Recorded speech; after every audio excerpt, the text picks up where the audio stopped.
네, 프로의 시선으로 이어가 보겠습니다. 오늘도 시장에 대한 전략 토마토 투자클럽의 신기수 전문가와 함께합니다. 전문가님 안녕하세요. 안녕하십니까? 네, 오늘 전문가님이랑 함께할 주제 공개해 주시죠. 종전 기대감의 폭등, 반도체 쏠림 다시 올까요? 네, 오늘 오는 것 같은데 앞으로 조금 더 고점을 돌파해 줄 수 있을지 이 부분이 가장 좀 많이 궁금하시지 않을까 싶습니다. 오늘 삼성전자 10% 넘게 급등하고 있고 SK하이닉스는 약간 음봉으로 떨어지긴 했지만 그래도 여전히 7% 이상 올라가고 있습니다. 네, 투톱이 올라가고 있는데요. 또 반도체 쏠림이라고만 보기에는 나머지 대형주들 가운데도 잘 가는 종목들이 있어가지고요. 네, 일단 전문가님 전반적으로 봤을 때 반도체 쏠림 현상 쪽으로 다시 가게 될지 아니면 오늘 장처럼 약간 퍼지는 장세 이렇게 보실지 어떤 의견 주실까요? 일단 오늘은 뭐 갑작스러운 이제 호재가 나왔기 때문에 그쵸. 전체 뭐 안 올라가는 종목이 거의 없다 싶을 정도로 이제 올라가고 있는데 매일같이 이럴 수는 없잖아요. 근데 일단 이제 그 MOU 체결이 됐을 때를 이제 일단 가정을 해야 되겠죠. 네네. 될 경우에는 시장 방향성이 또 잡힐 겁니다.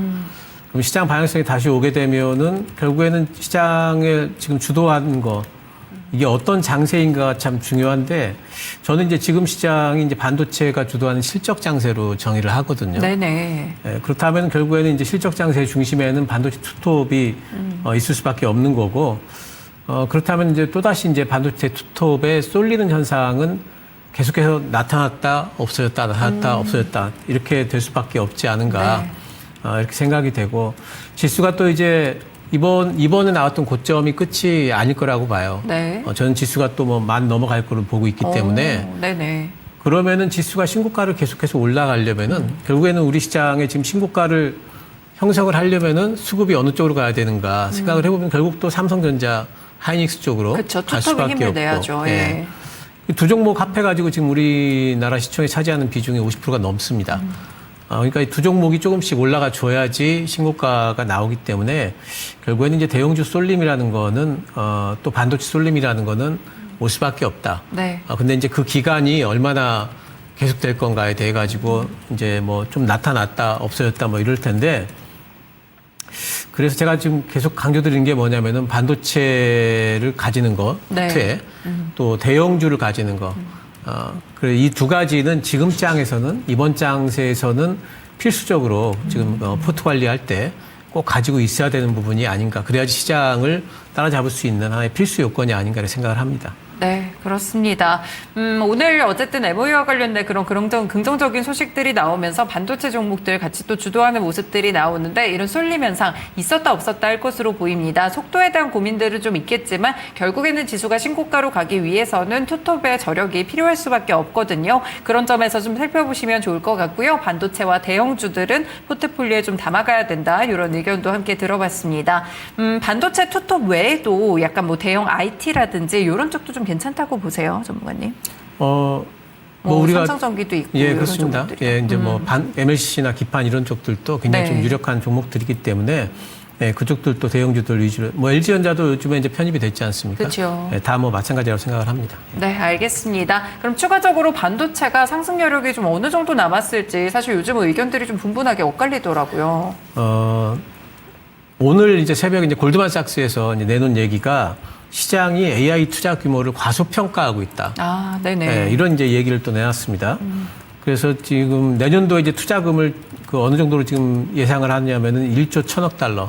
우리나라 돈으로 1,680조 원이에요. 아, 그렇군요. 네, 정말. 최고로는 이제 큰 금액이네요. 1조 4천억 달러. 그러니까 2,000조가 넘을 걸로 보고 있어요. 네네. 그러니까 이게 하이퍼스케일러들이니까 한 4개, 5개 정도 회사의 투자 규모만 가지고 따진 거예요. 이게 이제 2,000조 그러면 우리가 감이 안 오잖아요. 맞아요. 우리나라 올해 한 해 예산이 728조입니다. 그거에 한 3배 정도네요, 예, 거의. 그 정도까지 투자를 하니까 네. 엄청난 규모인 거예요. 그리고 이제 이렇게까지 투자가 되는 배경에는 이제 어떤 얘기를 하냐면은 AI 이제 컴퓨팅 수요. 지금 AI는 사실 짓는 것보다 팔리는 게 적잖아요. 그렇죠. 예, 근데 이 수요가 2030년까지 24배가 증가할 걸로 보고 있습니다. 굉장히 네. 빠르게 증가할 걸로 본다는 거죠. 그리고 지금 AI 버블론이 나오는 게 돈은 못 뽑으면서 계속해서 그 데이터 센터는 짓지 않습니까? 맞아요. 근데 이 균형이 맞춰지는 거, 그러니까 수요와 공급의 균형이 맞춰지는 게 내년 하반기면 맞춰질 거다. 앞으로 1년 후면은 이게 버블론 쏙 들어갈 거란 얘기죠. 네. 그렇게 지금 보고 있기 때문에 앞에 전방 산업이 그렇게나 많이 투자를 하는데 반도체가 지금이 고점일까? 이거는 뭐그 말이 안 되는 얘기라고 네, 생각을 네. 하고 있고요. 메모리 반도체는 특히나 이제 요즘에 이제 그 LTA라는 단어를 많이 들어보셨겠지만 그렇죠. 장기 공급 계약이 지금 확대가 지금 계속되고 있습니다. 최소 1년에서 5년까지 예정이 돼 있는 이게 이제 실적 안전성을 높이는데 장기적으로 그냥 공급을 하기 때문에 실적 안전성이 있는 게 아니라 네. 이 계약의 특성이 있어요. 요 장기 공급 계약이라는 것 특성이 뭐냐면은 하단은 어느 정도 가격 하단은 결정이 돼 있습니다. 네. 그러니까 이 이하로는 나 공급 안 해. 공급 기간 동안. 그러니까 고정가랑 달라요. 고정가가 아니에요. 네. 근데 분기마다 따져가지고 메모리 가격이 올라가 있으면은 가격 올리는 거예요. 아, 그렇군요. 예, 일단 그- 안정성도 있고 약간 수익성도 반영되는 그렇습니다. 거네요. 예, 그러니까 상방으로는 열려 있는데 하방으로는 딱 고정이 돼 있는 거죠.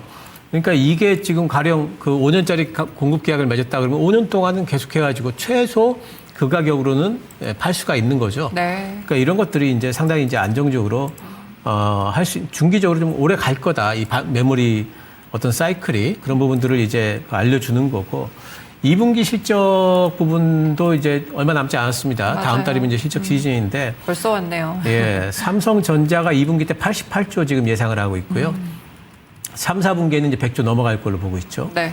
하이닉스가 2분기 때 63조 예상을 하고 있고 그다음에 뭐 75조, 86조 이렇게 예상을 하고 있기 때문에 아마 또 2분기 실적 발표되고 나면 또 맞다 또 이럴 것 같아요. 예, 반도체 진짜 실적 좋구나. 네. 또 이제 그렇게 될 것 같아서 장기적인 신뢰도가 다시 또 형성이 될 거기 때문에 저는 반도체가 뭐 삼성전자 뭐 50만 원 가고 뭐 하이닉스 뭐 400만 원 가고 그 정도 뭐 충분히 갈 수 있지 않을까. 아직도 많이 남았다. 가봐야지 알 수 있는 거지. 고점에 대해서 미리 뭐 예단하고 섣부르게 그렇게 상상을 할 필요가 없다 생각을 합니다.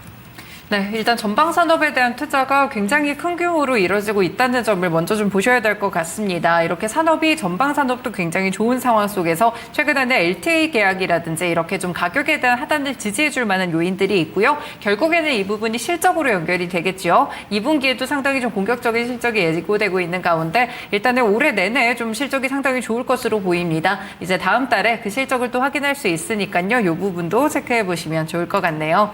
네, 그런데 이렇게 좀 반도체에 대해서 좋은 얘기도 많지만 확실히 또 밀려있다는 시장이 부정적인 이슈에 집중을 하잖아요. 그런 걸 봤을 때 그동안은 터보퀀트 이슈도 있었고요. 최근에 이제 소캠2의 메모리가 좀 줄어든다. 그리고 네. 브로드컴 노이즈도 있었고 예. 이런 이슈들을 봤을 때 반도체 전망에 뭐 크게 타격은 아니다. 이렇게 보실 걸까요? 일단 터보컨트나 이제 소캠2 이런 것들이 이제 기술적인 부분이라서 이제 이해하기가 좀 어렵잖아요. 네. 그래서 신문 기사 헤드라인에 부정적으로 나오면은 굉장히 이제 크게 반응을 하지만 심리적으로 그렇죠. 예, 근데 사실 그 기술적인 내용을 쳐다보면은 이게 반도체 메모리 쪽에 특히 도움이 되면 도움이 됐지 네. 나쁜 얘기들이 아니에요. 이제 터보컨트라는 게 왜 나왔냐면은 캐시 메모리라는 걸 효율적으로 사용하겠다. 이래서 이제 터보컨트라는 기술이 나온 거고요. 소캠2는 지금 메모리를 절반 줄여가지고 지금 베라루빈에 실겠다는 거 아니에요? 네네. 근데 그 줄이는 이유를 살펴보면은 메모리를 다 실어버리면은 계획된 대로 다 실어버리면 하나밖에 못 팔잖아요, 베라루빈을. 그렇죠. 반씩 해가지고 이렇게 팔면 2개 여러 팔 개 수 판다. 있잖아요. 아. 네, 이 생각을 왜 했을까? 2개 팔 때 그냥 메모리 갖다 넣으면 되지. 약간 조선모사 같은데. 네, 근데 메모리가 부족하니까 구하기가 힘들기 때문에 요만큼 구해가지고 반반씩 쪼개서 넣어서 팔고 또 소캠2의 기술의 특징은 뭐냐면은 그 HBM은 납땜하잖아요, 기판에다가. 맞아요. 소캠2는 네. 그냥 꽂는 거예요, 슬롯에다가. 그렇기 때문에 나중에 메모리 공급이 원활해지면은 더 사다가 끼우면 되거든요. 그래서 이제 그런 부분에서 이제 더 많이 팔겠다는 전략이거든요. 네. 그렇다면 이거는 분명히 이제 그 메모리 쇼티지를 의식을 해서 그거를 극복하겠다는 기술들 아니겠습니까? 네. 그러니까 이 얘기는 뭐냐면은 메모리가 쇼티지가 지금 정말 심각하구나. 이걸 또 우리가 알 수가 있는 거고요. 소캠2 같은 경우에는 이제 오히려 이제 기판이나 메모리 쪽엔 좀 수혜를 받습니다. 하나 팔 거 2개 파니까. 네. 예, 이 기판 수요가 2개가 들어가고요. 그리고 메모리 수요도 2개 이제 또 소켓만 들어가는 게 아니거든요, 메모리가. 거기에 들어가는 것들이 있기 때문에 오히려 호재라고 볼 수가 있습니다. 지금 미국에 있는 그 회사들이 쇼티지 네네. 때문에 미국 정부에다가 요거 다른 데서 메모리 구할 수 있는 거를 좀 공급처를 좀 알아봐 달라. 지금 그러고 지금 청원을 하고 있대요. 그렇군요. 근데 이 얘기가 뭐냐면은 중국에서 나오는 싼 메모리 이거 우리 사게 해달라는 얘기거든요. 네. 그 창신 메모리에서 요즘에 이제 맞아요. 드림 많이 예. 만들잖아요. 근데 요게 풀리면 조금 이제 우리 긴장해야 돼요. 그러니까요. 예, 요게 풀리면 이제 메모리 가격이 좀 많이 떨어질 거기 때문에 긴장을 좀 하긴 해야 되겠지만 미국이 이거 중국 메모리 규제를 계속해가지고 가져가는 한은 네. 그 한에는 뭐 우리 그 메모리 쪽의 공급자 우위는 계속 될 거기 때문에 가격 안정성은 계속 있을 걸로 볼 수 있습니다. 네. 일단 전반적으로 이제 어느 정도 노이즈가 나왔던 메모리에 대한 노이즈들 기억하실 것 같아요. 터보컨트라든지 소캠2의 메모리를 좀 덜 넣는다 이런 이야기들이 있었는데 결국에는 이를 잘 펼쳐서 살펴보면 이 메모리가 좀 공급 부족이기 때문에 이로 인해서 발생한 좀 현상이라는 점 확실하게 이 부분이 부정적인 이슈라기보다는 오히려 메모리의 쇼티지를 증명하는 그런 이슈라는 점을 보실 수가 있을 것 같습니다. 잠깐 그 창신 메모리 테크놀로지 이야기 주셔가지고요. 기술력이 중국에서 좀 많이 올라오고 있는 상황인가요?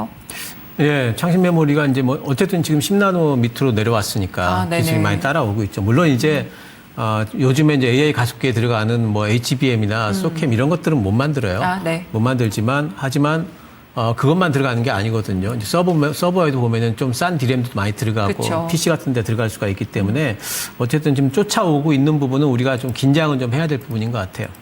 알겠습니다. 네, 이렇게 또 중국에 대한 이슈도 잠깐 또 체크를 해봤습니다. 네, 투톱도 물론 이제 좋고 긍정적인 의견을 주셨지만 사실 요즘은 소부장 종목들도 굉장히 퍼포먼스가 좋잖아요. 오늘도 보니까 뭐 HPSP 이런 종목들 굉장히 좀 상승하는 그런 모습들인데 지금 매수해도 될지 고민되거든요. 어떻게 보세요? 올해 이제 이번에 그 뭐 전공전 장비도 쫙 올랐죠. 네, 맞아요. 원익 IPS 뭐 이런 좀 테스도 오르고 막 올랐는데 그게 왜 그러냐면 이제 리포트가 그 전에 나온 게 바로 그 전에 나온 게 그 전공정 장비들에 대한 수요가 지금 엄청나다. 네. 이게 수요가 폭등하는 초반이다. 왜 그러냐면 삼성전자, 하이닉스, 뭐 마이크론 테크놀로지 전부 다 지금 팹을 짓고 있기 때문에 네. 앞당겨서 짓고 있잖아요. 그렇죠. 그렇기 때문에 이제 그 수요가 엄청나기 때문에 올해 전공정 장비 수요가 25%. 내년에는 그럼 줄어들 거냐면 내년에 35%. 더 느네요. 네, 그래서 초입이라고 하는 거예요. 전공 장비 수요가.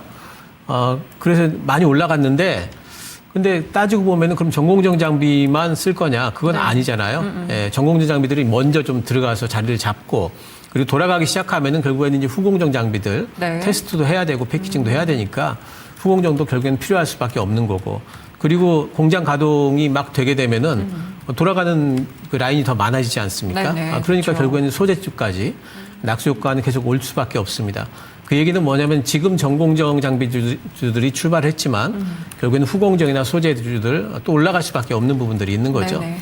그래서 이제 뭐 반도체 소부장들은 계속해서 보셔야 되겠고 요번에 코스닥이 살짝 반등이 나오면서 반도체 소부장이 주도를 하지 않습니까? 그렇죠. 그거를 힌트로 보셔야 될 것 같아요. 결국에는 이제 코스닥 반등이 나오고 이러면 또 반도체 소부장들이 또 주도를 하는구나. 코스피도 반도체 투탑이 주도를 하고 코스닥도 반도체 소부장들이 주도를 하고 네. 지금 장이 이렇구나. 이렇게 우리가 힌트를 좀 얻으실 필요가 있겠고요. 단지 이제 지금 상황에서 보게 된다면은 아직까지는 코스닥 내에서 너무 시총 작은 종목들 네네. 그런 종목들 보시기보다는 조금 좀 시총을 큰 종목들 코스닥 100 또는 코스닥 200 내에 있는 종목들을 보시는 게 수급상으로 더 유리하다 이렇게 보입니다. 네, 확실히 코스피도 그렇고 코스닥도 그렇고 반도체가 좀 주도하는 장세가 펼쳐지고 있는 것 같습니다. 그만큼 업황이 좋다는 점도 방증하고 있는데요. 일단은 전공정단에서 좀 먼저 움직임을 기록했었고 오늘 보니까요. 뭐 가온칩스 같은 파운드리 쪽도 좀 올라가는 것 같고 그리고 뭐 ISC 부품 종목들도 눈에 띕니다. 그러면 굳이 좀 순위를 매겼을 때 지금 상황에서 좀 불이 붙은 전공정 쪽으로 좀 포트폴리오를 구성하는 게 좋을지 아니면 좀 덜 오른 종목들을 보는 게 좋을지 전문가님은 어떤 쪽으로 선택하실까요? 저는 뭐 다 괜찮다고 보는데 방금 말씀드렸듯이 전 제 기준은 시총이 좀 큰 종목들. 시가총액이 큰 종목. 코스닥 100 내에 있는 반도체 소부장들을 고르는 게 지금 상황에서는 단기적으로는 더 유리할 거다 보고 있습니다. 네, 알겠습니다. 저희 이렇게 또 반도체와 관련된 전략까지 자세하게 들어봤습니다. 고맙습니다. 감사합니다. 네, 지금까지 프로의 시사원 시간이었습니다. 토마토 투자클럽의 신기수 전문가와 함께했습니다.